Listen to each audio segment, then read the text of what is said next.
Na, na, na, na, na, na, na, na, na, na, na. Curante, Salvador, de San Luis y Carlos Paz.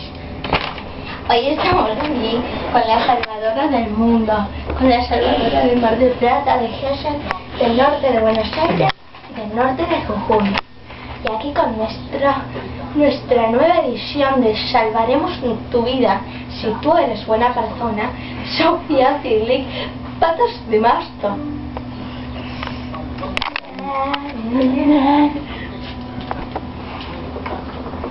¿Qué te ha de suceder, hijita mía? Ay, reina y masta. Tú eres reina y masto de Erika. Tú eres algo que tiene salvación. Tú eres muy buena persona, lo percibo. Yo percibo que eres una persona. Te salvaré de tus males y de tus pecados. A la cuenta de 3 inhala y exhala conmigo. Inhala y exhala. Inhala y exhala. Te tiraré el polvo mágico. Y a la cuenta de 3 estará salva. Ay, me tengo 1, 2. Salva a esta mujer. Salva a esta mujer. Salva a esta mujer. Ahora pues si puedo caminar muy bien. Oh, Muchas hermano, gracias. ¿Y ahora qué debo hacer yo por ti?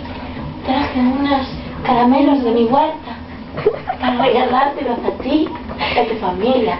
Cómelos. Cuídate demasiado. Realmente ha salvado a mucha gente. Y esta misma mujer puede salvar a muchas más personas. Ustedes no saben lo que esta mujer hace. Esta mujer hace milagros. Ustedes no tienen idea, joder.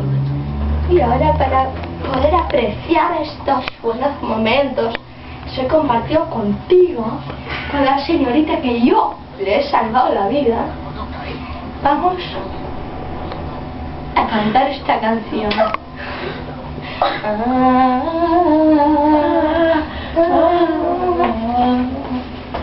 Si tú eres mi amigo, Si tú eres mi amigo, juntos nos iremos a pasear en barco y dormiremos en barco y soñaremos, con el mar y el mar. pues todos somos unos amigos. Nosotros somos felices, todos somos felices. Todos haremos cosas que nos salvarán la vida, cara.